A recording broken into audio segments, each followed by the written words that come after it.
Hello, and welcome to today's session of Wednesdays for the Planet with a screening of the documentary Chasing Corals. My name is Daniel Kachelriess. I'm the Senior Policy Specialist at Sea Shepherd Legal, a non-profit environmental law firm specialized in marine protection. Before that, I was the Marine Species Officer at the CITES Secretariat for 5 years, which is based in Geneva, so I'm very glad to be able to contribute to a Geneva Environment Network event again. I will start by giving you a very short introduction of the movie and give you some general thoughts on the context and maybe add a bit of information. As you will watch it for yourself shortly, I just don't want to repeat too much of what is already in the movie. In short, Chasing Corals is a visually impressive documentary that aims to raise awareness about the deteriorating status of coral reefs worldwide due to anthropogenic climate change.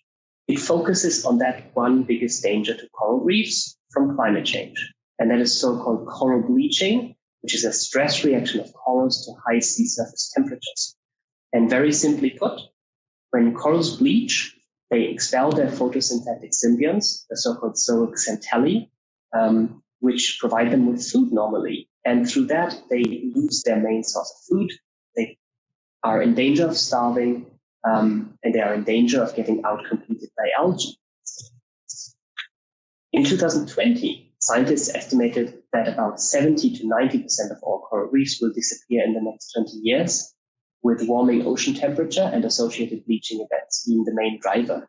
However, ocean acidification, which is also caused by anthropogenic greenhouse gas emissions, CO2 emissions, dissolving in water and raising the pH, comes in at a close second. And then there's local drivers like pollution, and more on that in a moment. According to the 2018 IPCC report, even if we manage to stop global warming at 1.5 degrees, we may still lose 70 to 90% of coral reefs. In a 2-degree world, they predict there would be no coral reefs left in the world. So mitigating climate change, reducing anthropogenic emissions, and limiting global warming to 1.5 degrees or lower is the single most important course of action for conserving coral reefs. No doubt about that. And that's what the movie focuses on exclusively. That being said, there's some additional things we can do to give coral reefs a better fighting chance that are not really covered in the movie. And I want to briefly touch on 2 of those. One is the connection to fishing, especially eliminating overfishing, and 2, spatial protection measures. In a reef, corals and other encrusting organisms are in constant competition.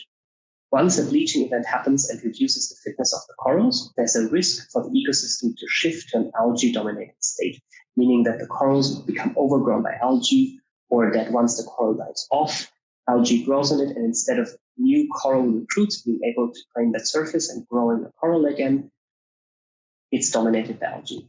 Scientific studies have confirmed that healthy reef fish populations can be an important buffer against this development. And there's 2 ways this works, at least. Herbivorous fish, fish that eat algae, can clean away the algae, so new coral recruits can take the surfaces again, and also the direct competition can shift.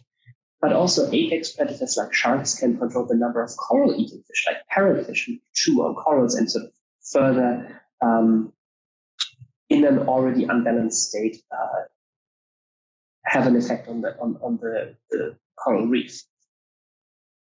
So eliminating overfishing in coral reef ecosystems can help improve coral reef resilience. Spatial protection measures, such as protecting areas from certain forms of fishing or all fishing, are one way to achieve these healthy reef fish populations. But spatial protection measures can also be more than that.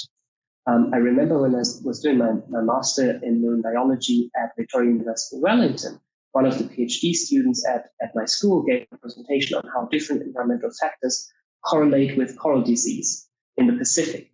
And I remember how struck I was by the fact that the single biggest predictor turned out proximity to human settlement and human population density. So while climate change is the biggest threat to coral reefs, managing things like local pollution, terrestrial runoff, ship strikes, careless tourism activities, and of course, coastal development can really help increase their resilience. To offer some hope, reducing these additional threats is a key component of ongoing efforts to identify and protect the coral reefs least vulnerable to climate change, launched by some of the protagonists in the movie that you will hear about.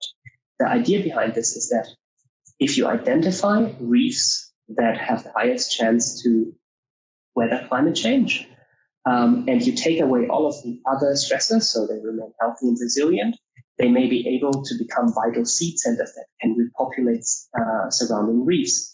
And this is not mentioned a lot in the movie, but there's also the zooxanthellae, the symbionts that do photosynthesis for the corals. They're not all created equal. There's different groups of them, and some of them have been proven to be more heat resistant. So, for example, coral reefs in the Red Sea have, on average, been shown to be more resistant to thermal stress, to high sea surface temperatures.